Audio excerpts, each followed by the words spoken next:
Welcome to the Voodoo Power Podcast. Welcome to Plates and Pancakes. We're sitting down today with Zach Dechant. Zach has been at TCU since 2008. He is the current Assistant Athletic Director of Human Performance. He oversees the development of baseball and assists with football. He also works on the development and implementation of TCU's Sports Performance Internship Program. Prior to TCU, Coach Dechant spent time at the University of Wyoming, 2 years with the Los Angeles Angels, 2 years at Missouri State, and the University of Washington as an intern. He has a bachelor's degree in health and wellness from Missouri State. He is certified through CSCCA, NSCA, FMS1, and the USAW. So welcome to the show, Coach. Thanks, Stephen, for having me. I appreciate it. I follow you on Instagram, and I just got your book, read through it, watched some of your presentations. A lot of that stuff you have on there is really interesting. So I developed quite a few questions, so I'm glad you had time to come on and talk about it. Happy to help whoever we can. Now, a while back, I got to talk to Coach Gracio at FAU, and he kind of alluded to some of the principles that you alluded to in your book, that the novice athlete can only keep their gains for 2 weeks, 3 weeks, a very limited amount of time. And so after talking with him and then reading your stuff, I got to thinking about this.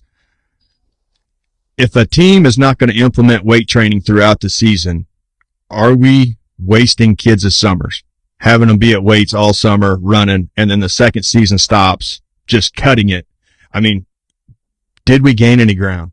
Yeah, that's a good question. The answer is, this is constant in my recruiting speeches, in my talks to my high school athletes and parents, that the problem is really consistency. You have to develop consistency in the weight room if you want gains. In any endeavor in sport, you have to have consistency. It is the most important driver. I will take an athlete that can have really poor workouts with low energy, but they do it every day or every other day for 3 years, than an athlete that gets after it crazy for 3 months and then doesn't show up for the next 3 months, and then gets after it really hard for 3 months and then doesn't show up for 6 months. Consistency is the driver of everything that we want in a youth, novice, high school athlete. And so what we consistently see, especially in baseball, is it's 2 steps up the mountain. In the off season, when you train really hard for those 4 or 5 months, and then it's 3 steps back down, and they're right back to where they started because they skip in-season training in the spring because, well, I'm too tired, or I've got too many games, I'm too busy, I'm too something. The reality is, those are all excuses eventually. And if you really want greatness, if you want excellence, you have to build habits of consistency. And the first habit of consistency that we preach is that training habit. We want you to build consistency. Even if it's just a 15 or 20 minute workout once or twice a week, just having the consistency to show up is really half the battle for most of our athletes. And so we don't want them going back down and starting over. It's just like Joey said, Coach Gracio said, those games only last for a couple weeks. Now, you're still getting something out of the summer, obviously. And so I would say, no, you don't want to stop working out in the summer, or no, it's not wasting your time. But figuring out a way to get a 15 or 20 minute microdosing a workout in once or twice a week in season is absolutely paramount, in my opinion. And to not get long-winded on this, but one of the challenges I tell our athletes, coaches, parents at presentations, I say, if you skipped 20 weeks in season, just imagine if your athlete worked out 2 times during that 20-week in season period, which usually it's a longer period of time that athletes don't work out. But for numbers' sake, that's 40 workouts. If they did that from the time they were a freshman in high school up until they were a senior, that's 160 extra training sessions that athlete got that somebody standing next to him didn't. You tell me who you think has the better chance at being better at their sport, at getting a college athletic scholarship. The athlete that had 160 extra sessions, or the athlete that didn't? It's a no-brainer, right? And so finding a way to microdose, even if it has to be a 15 or 20 minute session a couple times a week in season, will take your development far beyond what you would have had if you just work out the 3 or 4 months in the off season. So a lot of that comes down to the creativity of the staff to get those doses in there. Like watched your stuff. You guys find a way to work out on game day, and you also implement quite a bit of stuff into your warm up so that you're knocking these things out and you don't have to fall back and create more time that you already don't have. Exactly. Yeah, that's two really good ways right there. I mean, there's nothing wrong with training on a game day as long as you don't get crazy with it. We are just trying to stimulate. We're not trying to annihilate. That's one of our principles for game day training. But yeah, the warm up portion of a workout of your practices of any of that stuff can be a little quick workout. It can be a spot where we get some extra speed training in. We microdose in some max velocity speed training. I mean, who doesn't want to get faster? Don't you want to get faster at all times? You take a faster athlete in season, off season, it doesn't matter when. So let's make time in the warm up, the 5 extra minutes it takes to get some max velocity work in. There are plenty of windows throughout the day that we can do this stuff. It's just a lot of times people don't make the time, right? They don't make it a priority, and that's really what it has to be. Now, you're from Ransom, Kansas. You spent some time at the University of Wyoming. You're down in Fort Worth now. You've kind of been immersed in the cowboy culture your whole life. And I guess to take your microdosing into something I can understand, for years and years and years, that's all I wanted to do was ride horses. Those really hard horses, when we started them, they couldn't handle an hour ride. They couldn't handle those long rides, but you could saddle them up and maybe get 10 3-minute rides on them in a day, and it would carry over so much farther. So I guess your athletes in season kind of have the same effect. You know, you don't want to maybe work them out for an hour and a half, but if you can get 10 minutes here, 10 minutes there, you're going to gain the ground you want. Yeah, that analogy is actually incredibly impressive. That's exactly what it is. You don't need to spend 45 or 60 minutes in the weight room on an every other day or 4 days a week basis like you might in the off season. You don't need that in the in season. And so I tell our coaches when I'm presenting to them on this topic, take your perfect, your perfect 60-minute workout that you would do 3 times a week or 2 times a week or whatever it would be in the in season. Create that perfect workout and then cut it into halves or even thirds and just split that up 20 minutes daily. Set the timer. Don't let yourself ever go over 20 minutes because inherently what coaches will do is, a little bit more is better. Well, we missed this. Let's get a little bit more. And before you know it, your 20-minute microdose has turned into a 40-minute regular training session, but now it's every day of the week. Don't need that. 20 minutes, set your timer, get a big main lift, maybe an accessory and another accessory paired as the rest intervals of that main lift, and you're done. You could do that every day. You could do it once a week, twice a week. As long as you have a couple of those built in throughout your weekly in-season period, it's going to go way beyond what you would get with not doing anything. So, yeah, the analogy is perfect. So, I guess to build onto that, if you're looking at a calendar, you're looking way out. You're looking towards the biggest part of your season that you want to be in the best shape, the most prepared. So by doing this microdosing, you're looking at how can you compound the gains daily without pushing too hard to be at your best physical peak. Let's say it's districts or whatever the case may be for a high school kid or college. It might be conference run or whatever it is.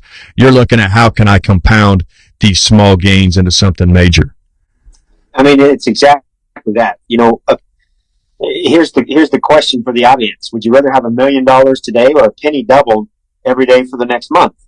And the answer is, people think, well, a penny, that's not much. That's not going to turn into much. The answer is, after 30 days, compounding that penny, you end up having $5.5 million. After 31 days, if you've got a longer month, you end up having $11 million. So the answer is, it's a no-brainer. Compounding interest is the answer all day long, and that's what you're getting by microdosing it. And you're doing the microdose, one, it doesn't create a bunch of fatigue because you've got these short 20-minute sessions. And two, you don't have a bunch of time because everybody's complaining about not having time in season. We don't have time, we don't have the energy, we don't have this and that. Well, you've solved that because now you only use it in 20 minutes of your day. You could use, and this is the other principle that I preach to the coaches that I present this to, is that becomes your warm-up. So use this as your warm-up to go on field. All you have to do to bridge the gap between what you've just done in the weight room and what you need to be ready for, whether it's football practice, baseball practice, whatever, is you just need to do a couple of build-up sprints so that you're running around a little bit at speed and you're ready to go. That becomes your warm-up. So now your 10-minute warm-up is really just a 20-minute lift, and now you do a couple sprints, and we're out on the field ready to go. So honestly, bodies never feel better than after you've lifted. I mean, our athletes talk about this all the time. They lift. They feel much better when they go out to practice a lot of times than if they were just to do a quick warm-up and go into practice, because you've already touched some speed, power, some strength in there, and so your body is very, very neurally activated, and so it just gets your athletes ready to go. And now you've knocked out, you've two birds with one stone. Now, the next question would be, and I've heard you bring this up, and I've also heard other coaches that I've talked to bring this up, is the absence of the off season. So learning how to adapt to kids that really aren't taking any time off. How do you make that work, especially in the summer when you're trying to start hitting some bigger lifts, you're trying to work a little harder? How do you balance that? Yeah, that's so I actually just talked to the Ohio State, whatever it is, medical school, physical therapy school on this exact topic 10 minutes before we got on. There is no off season. What you're finding now, especially in the southern states for baseball, is there is no off season. For football, there's minimal off season because they are playing their sport year round. And so you really have to adapt. That's not going away. And so you have to adapt your model a little bit to thinking in an in-season format year round.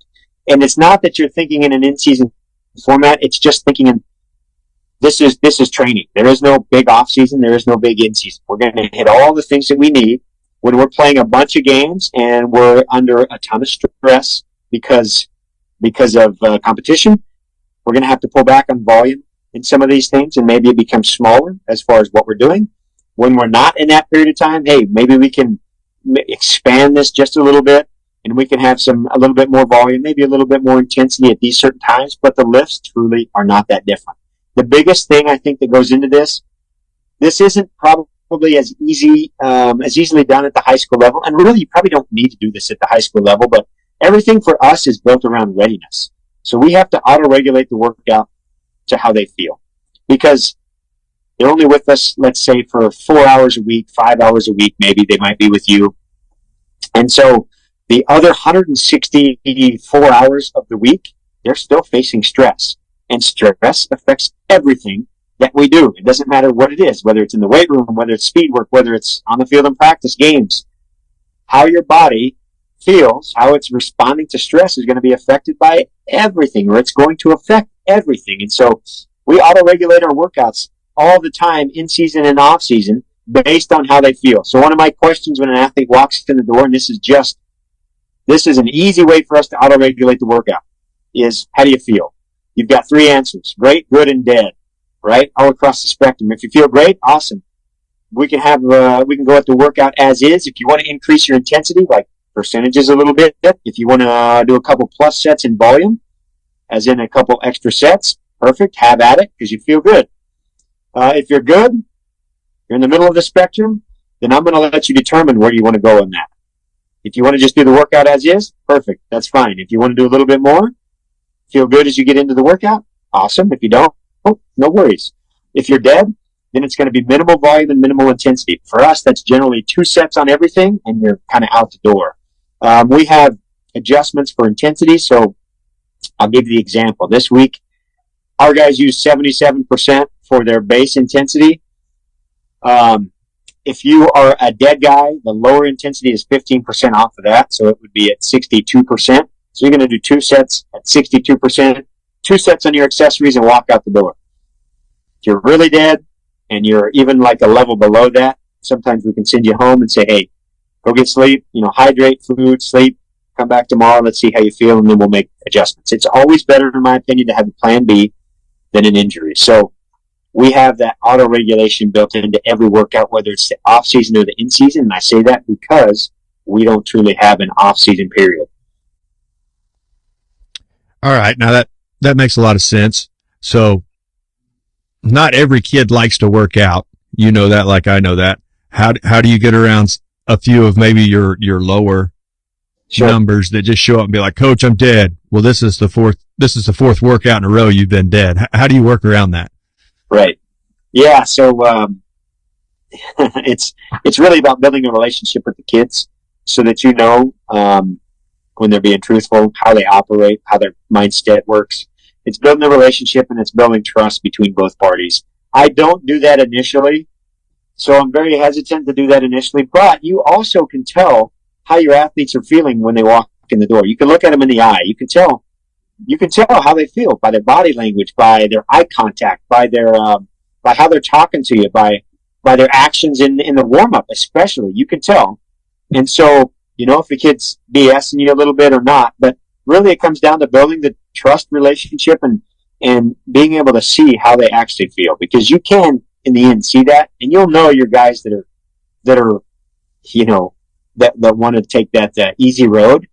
But I also don't offer it up from the start. So early on in our relationship, that's not a part of it. But as I get to know them and as they get to know me, and as we get deeper into the off season, in season, then I'll be able to kind of roll that out a little bit more to everybody and understand who I can trust it with, maybe who I can't.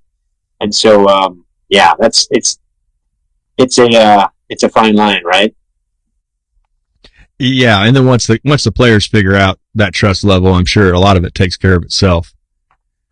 Right, exactly. Yeah, it's all about relationships. Everything we do is about relationships, right? Now, what you see a lot of times too is that understanding how much athletes develop different, especially it seems like boys. You'll have your really good players in Little League, and sometimes people get fixated on a Little League career and leave behind a kid that's just coming on as a junior because he came on late. As a coach, how are you always watching and deciding what the development is of those late bloomers and when they can start really fitting in and taking over a program? Yeah, man, that's really, really tough. You've got chronological and biological. So the chronological is just the age that your athlete is, but that doesn't necessarily mean that they're equivalent biologically, right? Because we know that at 12 years old, you've got guys that are kids that are far beyond developed biologically versus kids that aren't, and those kids that are developed essentially take over the sport, right? And so that's the problem with college athletics right now, is that it prioritizes biological development. And that's not how it should, because more times than not, what we actually see is the athletes that developed first and fastest are the ones that peak the earliest and plateau and never come on to develop further. And so, they did a study in Europe, and I wrote this in Movement Over Maxes, that they had 3 groups of soccer athletes. They followed them from the age of 12 or 14 all the way up until professional sport. The ones that developed the earliest were the least likely to make professional sport. The ones that developed the latest, when they were 18 plus years old, were the most likely to go into pro sports. And so it really stinks right now because college athletics prioritizes biological development. And that's really tough. And I have to talk to our recruiting coaches all the time about that. And the transfer portal and everything that's happening in college athletics is changing the game, in that you bring freshmen into the program, and if the freshmen don't start or play right away, guess what? They're transferring. And so we really don't have long-term athletic development happening at this level hardly at all anymore, because if you don't play, they transfer, they leave. And some of that at TCU is because of financial reasons. You don't want to come in and pay. School costs $72,000 or something like that, $78,000 a year here. So if you're not playing, I can't be footing a $100,000 bill. And so the athletes will transfer on that. But it's really across the board at the university level, and that long-term development isn't really happening anymore, because if you don't play, you leave. You want to go play somewhere else. And so it's just kind of a jumping ship all the time. And so you never have consistent 3, 4, 5 years of development. With our program, Movement Over Maxes, or the foundation program, which Movement Over Maxes was written on, the foundation program teaches our athletes how to move correctly. From there, they go into our second level of development, our intermediate program, where it's all built around force. We want to get guys really, really, really strong. From there, once we deem that they are strong enough, we move them into our third kind of level of the program, which is our advanced level, and it's all built around speed and power at that point. We want you to move really, really fast with time constraints, because sport is all about It's all about time constraints. You don't have the ability to produce a ton of force very slowly, like you would in a squat, a deadlift, a bench press. You don't have that kind of time on a field. You have to be able to produce it fast. And so that's what that third level does for us. And so, but it's tough, but we don't really see that long-term development happen as much anymore. And it's going to be worse going forward because of the transfer portal and some of the rules that are put in place, with college athletics. So you're from a small town. I'm from a small town. Small schools, the development of seniors has to be more important in those schools than just, hey, we got some really young guys. Let's go win. The priority of, hey, we want to win when they're seniors has to become, I guess, more of the task at hand than winning right this second. How are schools able to understand that and then use that as a course of developing athletes? If I were working at the high school level, I think that I would put in a similar model to what, I kind of just detailed really with our program here, and that early on, you get your athletes at the junior high level, you want to teach them how to move correctly, right? We get so carried away with using load and chasing numbers over just teaching our athletes how to move really, really well. Great athletes move really well, right? We know they're big, fast, strong, and powerful and all those things. All those things will come, but if we can set the foundation of movement first and then layer on strength, speed, and power when they can move really well, it puts us so far ahead of what happens if we try to do that in reverse order, where we're trying to create strength and force and power and speed and all these things on a frame that doesn't move well. It just does not end well. You usually have to restart that athlete in a lot of their movement patterns and regress them back so they can actually do it competently without getting injured, because what happens is you're going to see breakdowns all the time. And so for us, the weight room, this is really where this question is going, is the weight room is just a vehicle of culture, of standards, of expectations. And so that foundation program that we implement, it's not about the weight room. It's not about speed, power, strength, and all that stuff. It's about implementing the culture, the standards, the expectations of our athletes through our program on a daily basis, and building that over that 4 or 5 year period that they're here on campus. And that's really, to me, what should be about high school athletics too. Movement is the foundation of that. It's the foundation of everything going forward. But what you really should be teaching through that is the culture that you want to instill and the standards and expectations that are going to be part of your program going all the way forward, right? And that makes a lot of sense. Yeah, you're getting kids on track. You're getting them heading in the right direction of where your program wants to go. And when you get them to that level, the kids should be able to grasp it and actually start carrying the torch for what the coach wants. I mean, the team is a representation of the coach. So if you can instill those beliefs early, bring them up, by the time they're seniors, you should have a great group of leaders.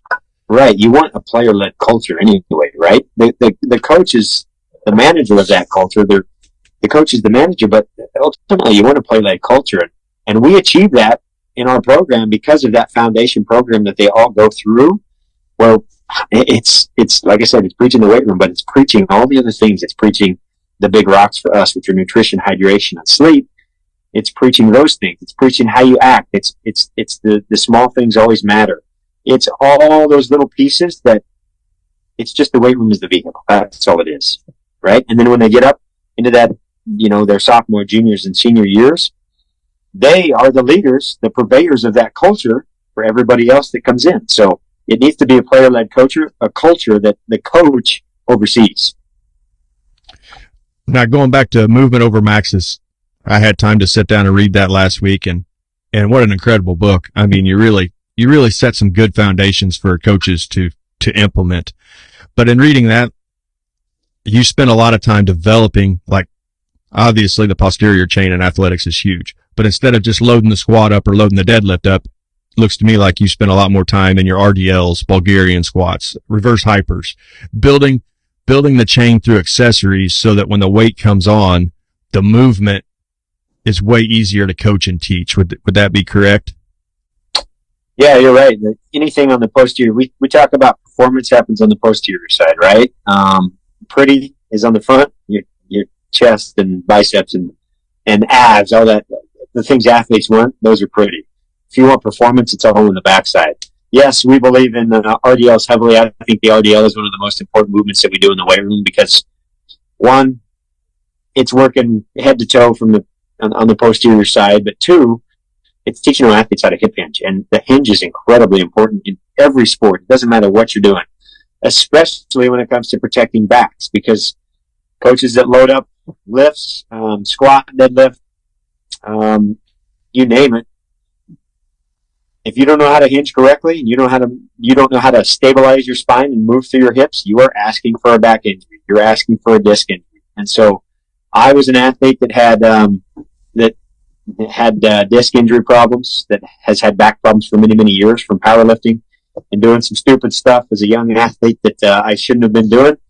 And so I have taken a very big interest in the spine and how to protect athletes because in the weight room itself, we probably create more back issues than we actually prevent, right?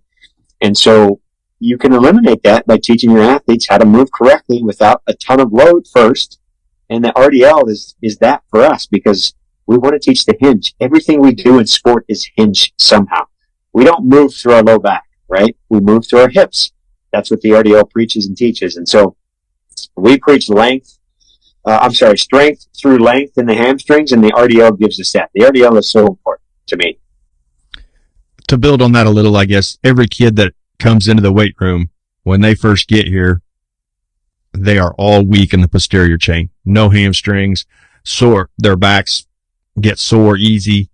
So finding the exercises that can build that up. And the other thing it seems like maybe they don't understand is the abdominal brace that goes into protecting the spine along with the hip hinge. So developing all of those, I can see how it would lead to a healthier athlete in the long term. Yeah, I mean, everything for us, spinal health is built around the corset, which is your oblique muscles, your erectors on the backside. It's everything that's around your trunk, basically front to back, is involved in spinal health. The importance of the rib cage for us. So one of the big teaching principles for us when it comes to the RDL is we take the athlete's hands. We say, put your thumbs on the top of your rib cage, fingers on the pelvis down below. So this is one of the foundational things we teach on the first day to teach this hip hinge. Thumbs are on the rib cage, bottom of the rib cage, fingers will be on the top of the pelvis. Pretend that you have a piece of tape. If your fingers aren't that, pretend that that's a piece of tape running from your ribs to your pelvis. What I don't want you doing is I don't want you sticking your butt out, going into big hyperextension as we go into our hip hinge, as we go into a back squat, deadlift, whatever it is. I want your rib cage glued to your pelvis, so all that movement comes from your hip and not from us actually extending into our back to get into that hip hinge. So the first thing we teach is pelvic motor control, and that is one of the first things that we teach in that pelvic motor control series, is how to properly hip hinge through your hips and not compensate through the lumbar spine. That's the thought I was getting at. Okay, and that would actually build very closely to what we do here. So we do deadlift here, but when you put a kid on a bar, you can see really quick, hey, he doesn't understand the hip hinge. He's trying to almost good morning the weight. So Louis Simmons had come up with years ago the box deadlift. So you put a kid on a box, you give him the bar, and it's a light bar. The only thought that goes through the kid's mind, or what it should be, is that the hips come directly off the box forward. There is no hyperextension. It's shoot your hips into the bar. I think that would carry over to what you're saying very closely, is to get that good morning, get that hyperextension out, and be more explosive through the hips, bringing them forward. Right. Yeah. We want hip motion. We don't want anything coming out of the lumbar spine. What you'll see. So this is where it can be confusing, probably for parents, maybe athletes that are listening. With a young athlete, they are going to have the opposite problem. So usually the young athletes are going to be, they don't know how to extend their spine, so they're going to try to lift everything with their back, and they're going to be very flexed over, right? Hunched over. They think about lifting it with their back because they don't know how to separate the hip and the lumbar spine. Your more advanced athlete, as you get into high school, that have lifted, that have some strength to it, a lot of times they do the opposite, in that they want to compensate with that big extended posture, ribs sticking out, big chest type thing. And so basically we have to find the middle in there a little bit, because both are bad. The extended posture is something that we have to correct here. We don't see the flex posture much because, like I said, it's going to be much more in your younger athletes, your junior high and your early high school kids. But once you've got a base of strength, what happens is they start over-recruiting that backside, and they get this big rib flare to compensate, and we do have to eliminate that in our baseball athletes, our rotational sport athletes, because of pars fractures. Pars fractures run rampant in high school athletes. It's the most common injury in high school athletes, male high school athletes across the board, and especially in baseball due to the demands, which is rotation and extension. We have to kind of eliminate that when they get here because it's really just exacerbating that pars fracture issue that we see. And so, it's you're right with your thinking, but I wanted to clarify that for parents and athletes that might be listening. Yeah, and I didn't realize how important the hips were until I started working with some wrestlers, and they really brought that to light, how quick they have to be through the hips, how they have to be able to bring that hip hinge into effect for everything they're doing. Once I started noticing it there, then I was able to carry over to other athletes. And then now listening to guys like you, hey, maybe I accidentally got on the right track. Well, that's good. I've never worked with wrestlers, but I know wrestlers love to get after it in the weight room. They are some grinders. You have to watch their volume because they will take it overboard every time.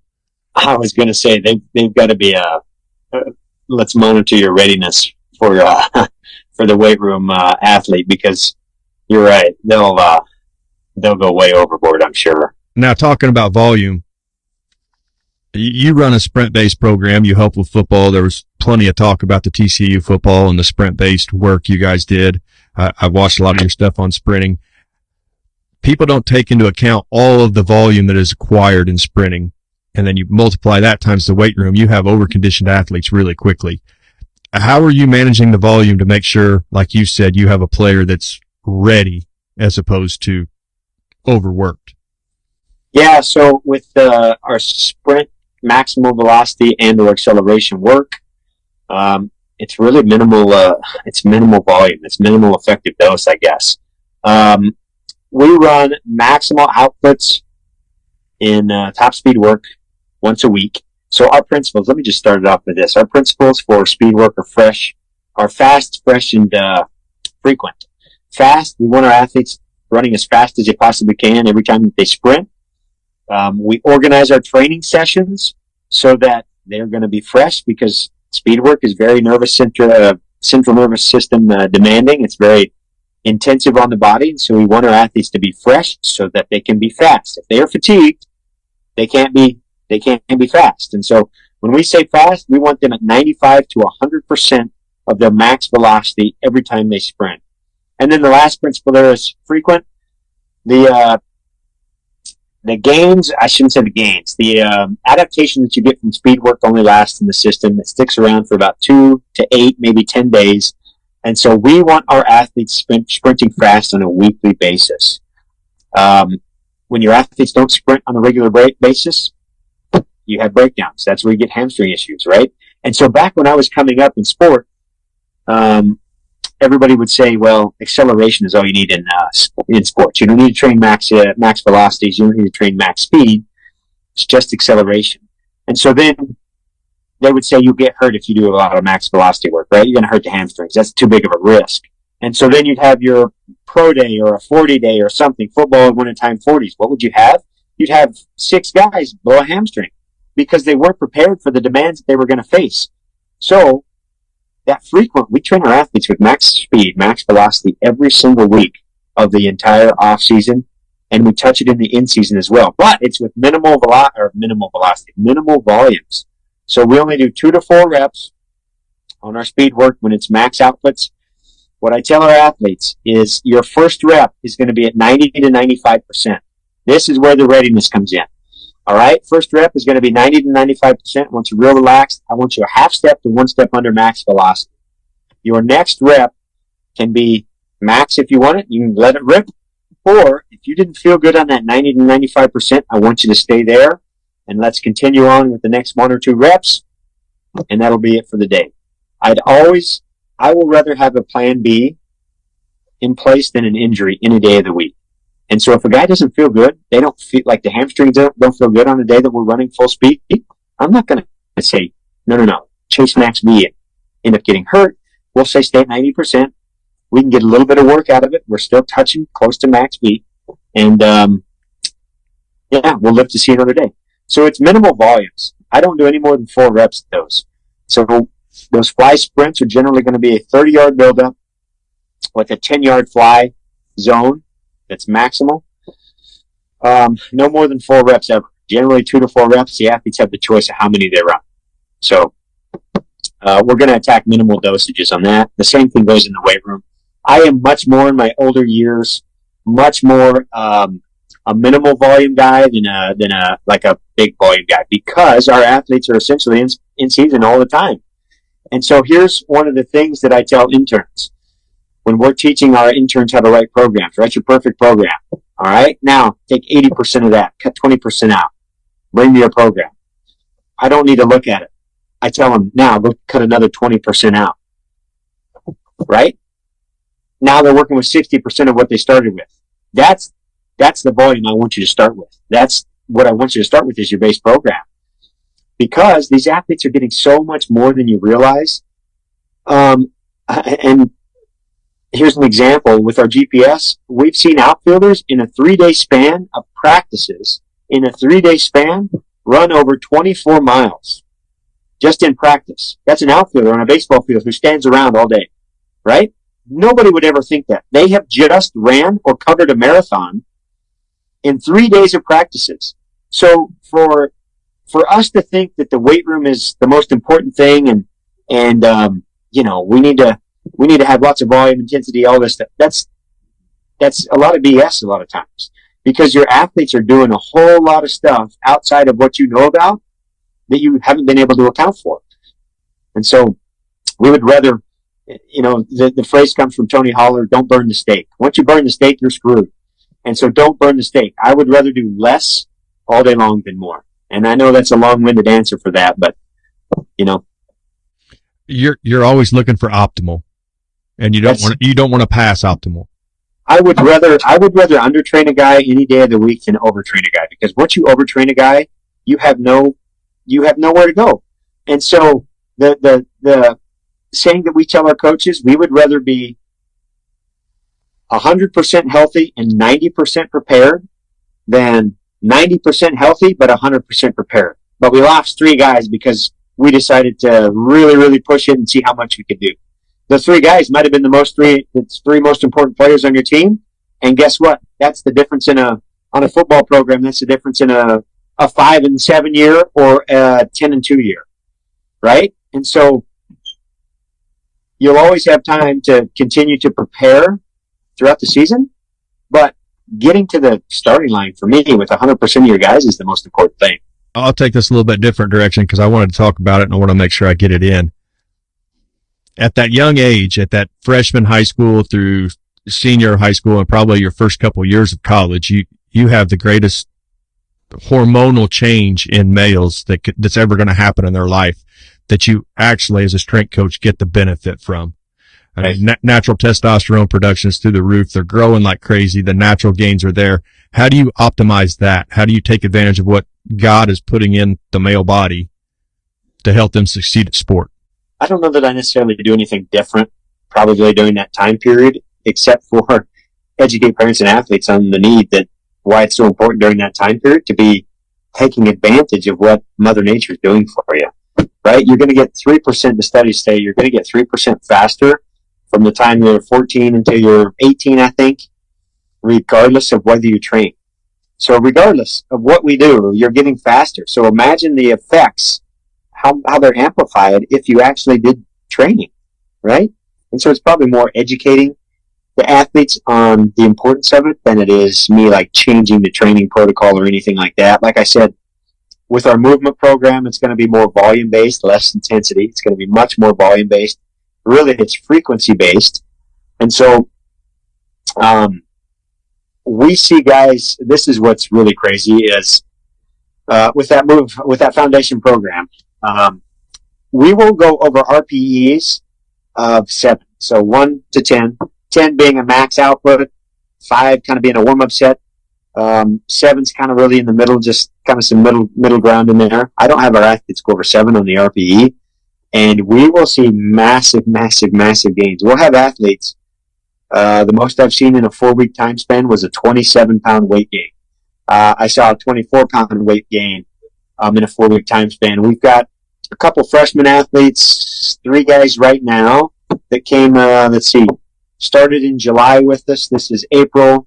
So whatever that is, 9 months, over 9-month span, they're sitting somewhere between 25 and 30 pounds on weight gain. And we've never done a 1-rep max with them. Never gotten anywhere close with that. And so just take advantage of what Mother Nature is offering you, really is all it is. Preaching, and really it comes back to preaching nutrition as much as anything. Creating the habit of nutrition. Consistency in your nutritional, your hydration, your sleep, your training efforts. Yeah, keeping the food in them seems to be the hardest thing I find out here is they just don't want to eat or they don't want to take it as serious as what they should. They'll show up to the weight room every day, but they may not have ate that day. So I guess getting that to carry over to the parents to understand that if you want this growth, you have to feed it is probably the number one task. I mean, it is. It's building habits of consistency in everything that you do. That's what we preach all the time. That's the underlying message of our culture. And so, here's an idea for you. I knew somebody that, same problem. So they would go out and buy 3 or 4 loaves of bread, peanut butter and jelly. And every athlete that walked in the door before they lifted, before they trained, they had to eat a peanut butter and jelly sandwich. When they left, you have to get another peanut butter and jelly sandwich to eat on the way out. So another way to get in calories. I knew a couple schools that were doing that.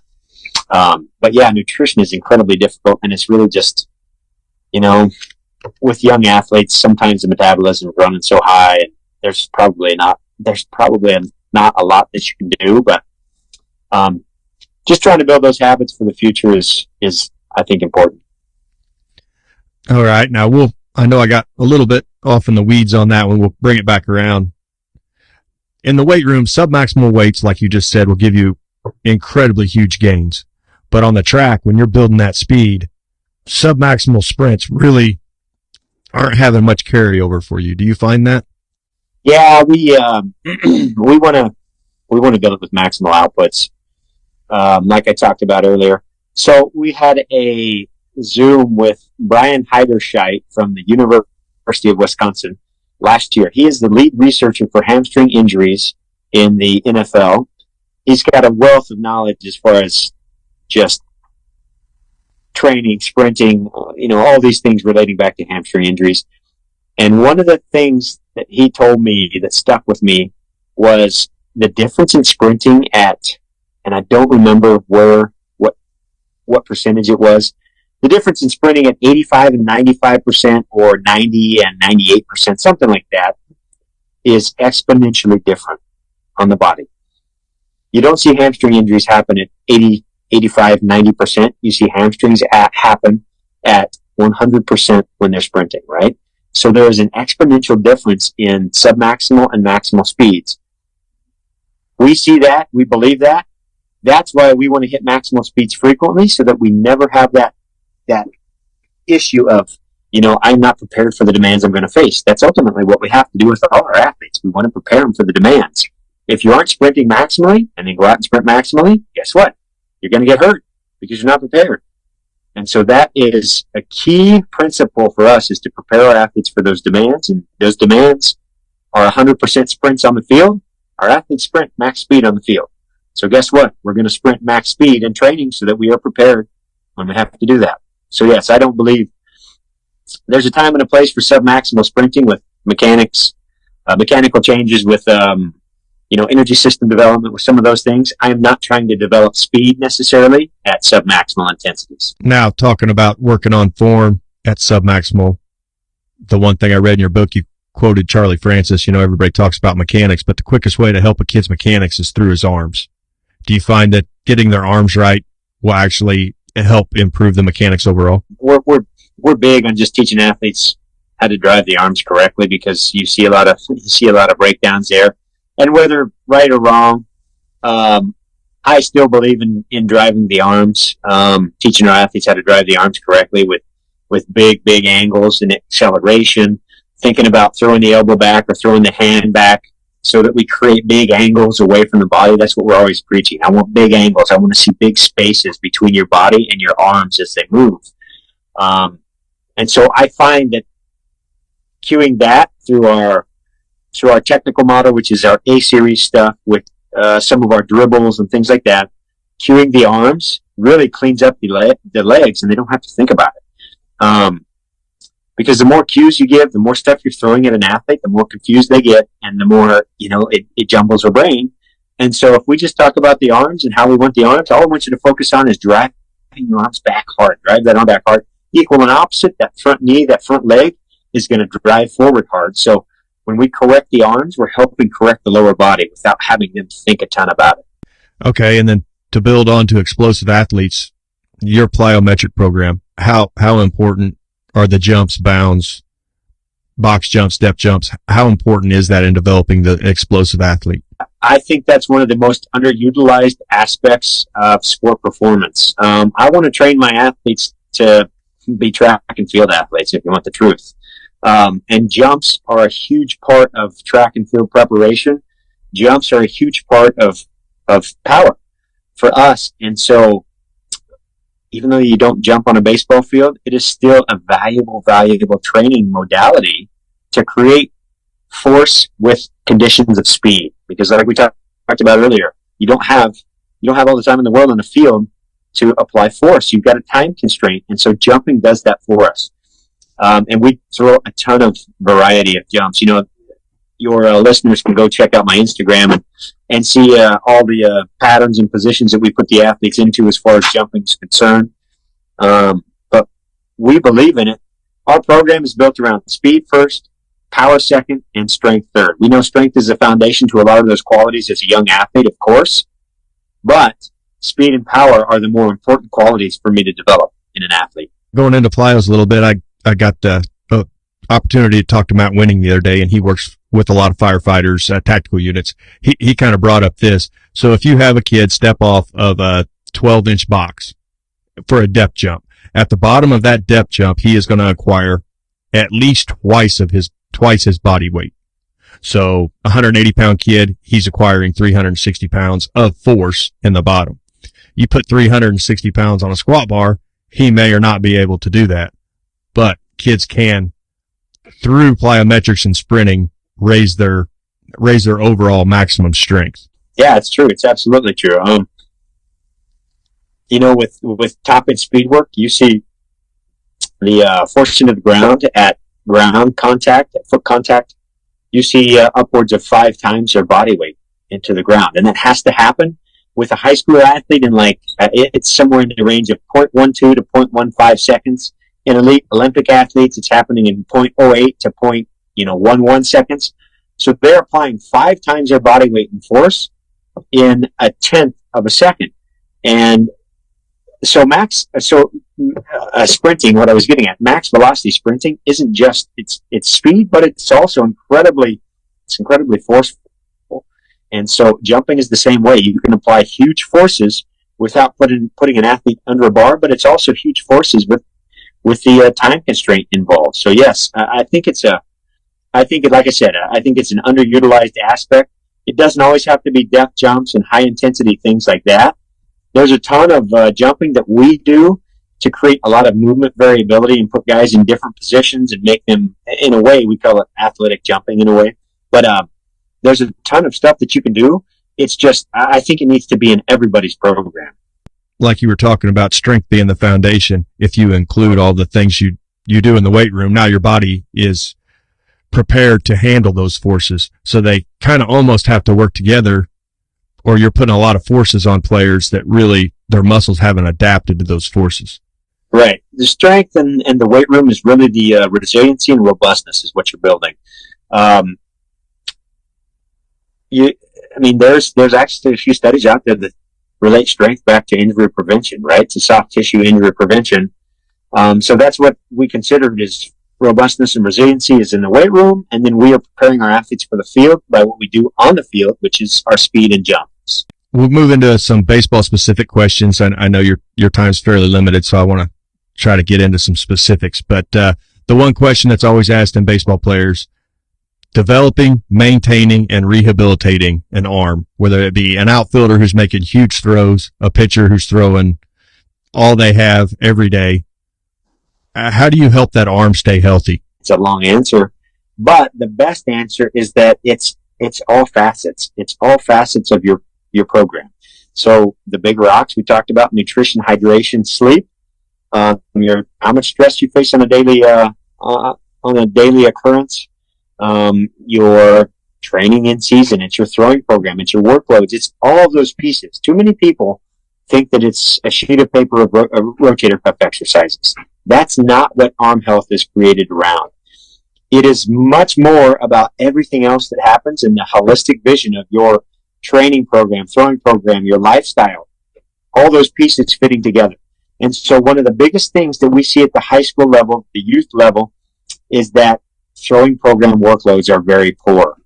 And the example is athletes will go spring, in season, summer, select season, and then they'll shut down, around the time school starts. So let's say mid-August. Their last tournament already happened. But they'll have perfect game or some other showcase that comes up in the middle of September. And so they'll shut down in August thinking, well, we're going to save his arm and we need, he needs rest and this and that. And then they don't have any time to ramp up to throw max velocities before they go into this perfect game showcase or whatever it is to test their arm, because everyone's got a gun somewhere and they're testing velocities, whether it's from the outfield, the infield, or on the mound. And so they don't have any workload buildup. And so we see so many injuries in the fall with high school athletes because they inadvertently shut down thinking they're doing the right thing to help their athlete's arm. And they're actually doing the wrong thing in that they don't build up to the demands that they're going to face. Again, it goes back to the demands. Your athletes have to be prepared for the demands.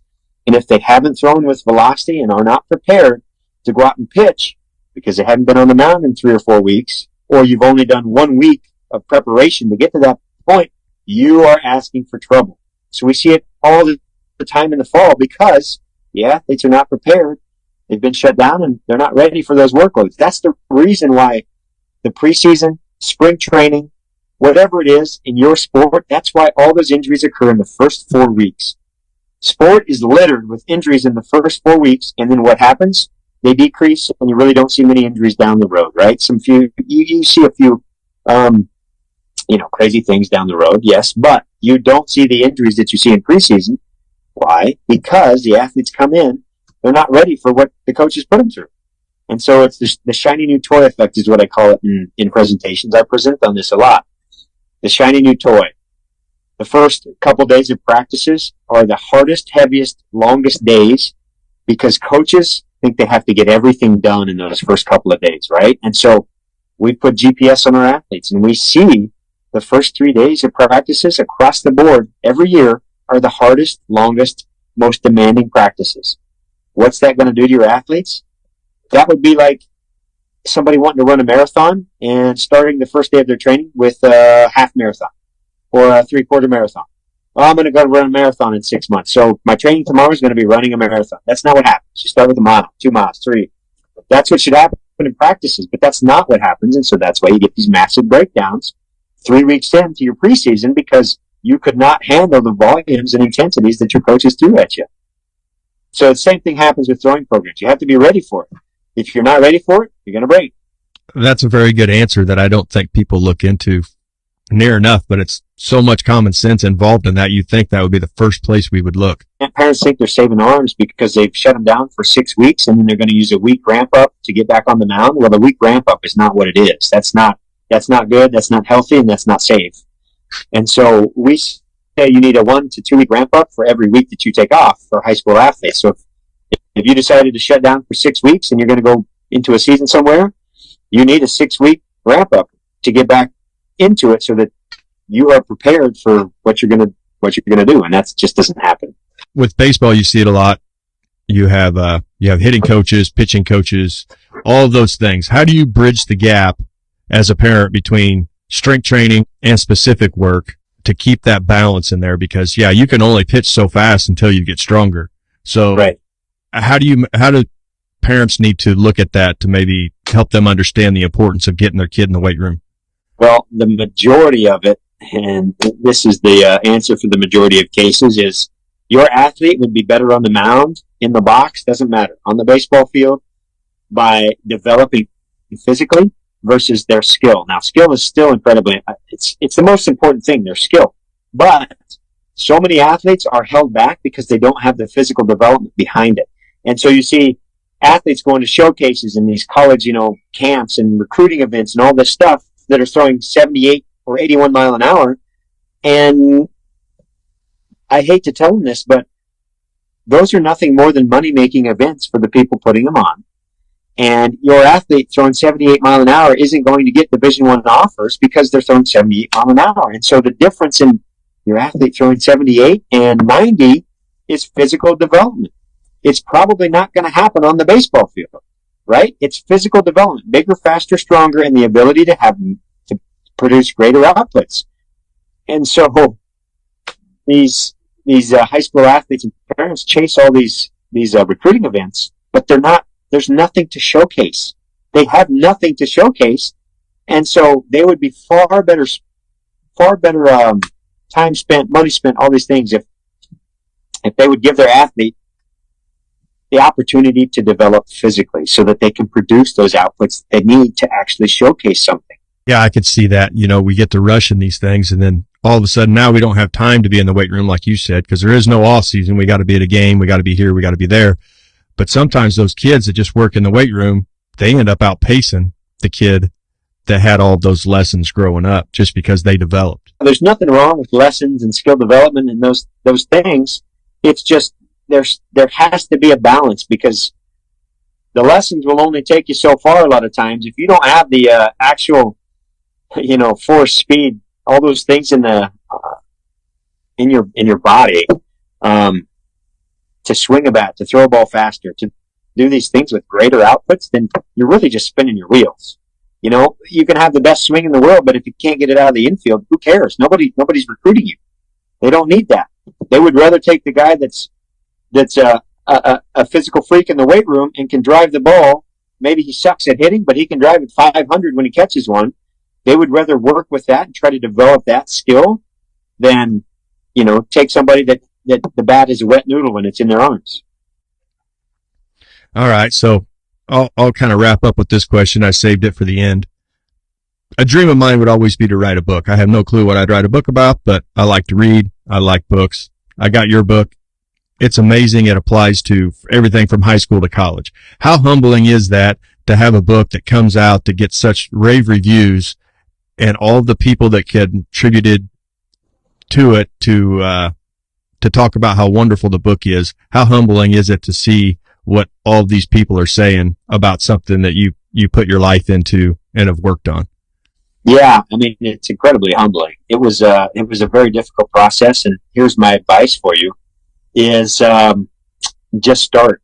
That's all it is just start. Once you figure out what you want to talk about, I stared at a computer screen for probably 12 months trying to write the book, because I was trying to think about how I could not tell everybody everything, like not give away my secrets, right? Not tell everything that we were doing, and kind of hide the stuff in there that I wanted to say. But when I just sat down and said, you know what, this is not working. I've been staring at this computer screen. Screw this. I'm going to write exactly what we do from the moment we step on campus, how these athletes are, how they run through the system. And I said, it doesn't really matter. I'm just going to write exactly what we do. That's when it came out, and I wrote this thing in less than 2 months probably. Really, the graphs and the charts that I had to make were like 6 weeks of the 2 months that it took me to write that thing. And so the change in my perspective came when I had somebody tell me, there was a great coach at LSU back in the 80s for the baseball team. And he was winning national championships all the time. He was using mental, sports psychology, mental conditioning, whatever it is, to work with his guys at LSU. And so he started giving that program away, started telling everybody how they did it, what they did, whatever.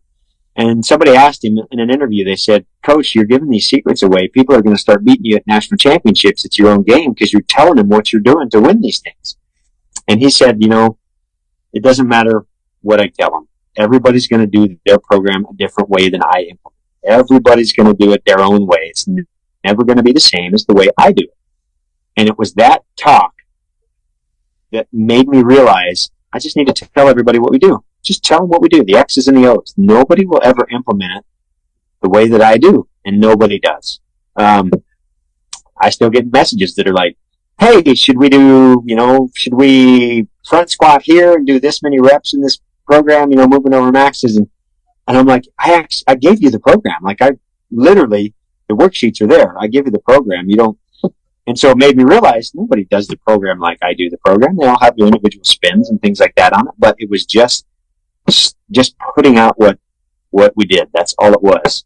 And so, yeah, that I think it would be this big and catch this much, this much fire, so to speak, in the industry. I didn't expect that at all. I solved the problem. I had a bunch of high school coaches that would come to me on a daily basis, weekly basis, email me and say, hey, send me a program. What do you do with your athletes? How should I train my baseball athletes?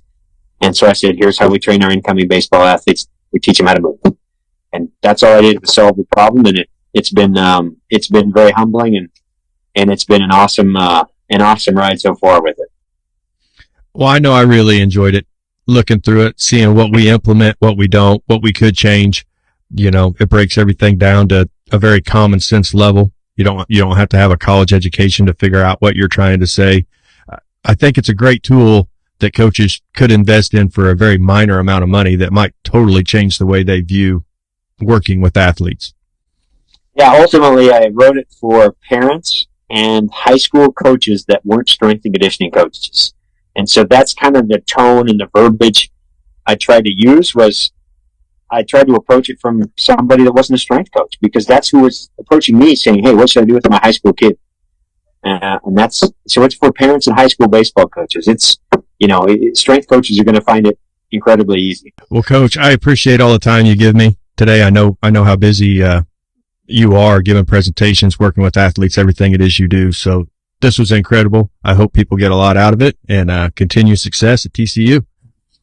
Yeah, I really appreciate you having me on. And, I think your athletes there are very fortunate to have, you in place. And from talking with you before we got on the podcast, I'm very, very impressed at, your willingness to give your time and knowledge and everything to these athletes. And thanks for having me on. And, you've got my, I don't know what the word is, my gratitude, I guess, for what you do there. Well, thank you, Coach. That means a lot. And we'll keep up with TCU baseball this year, and we'll see how you guys do. Yeah, thanks, Steven.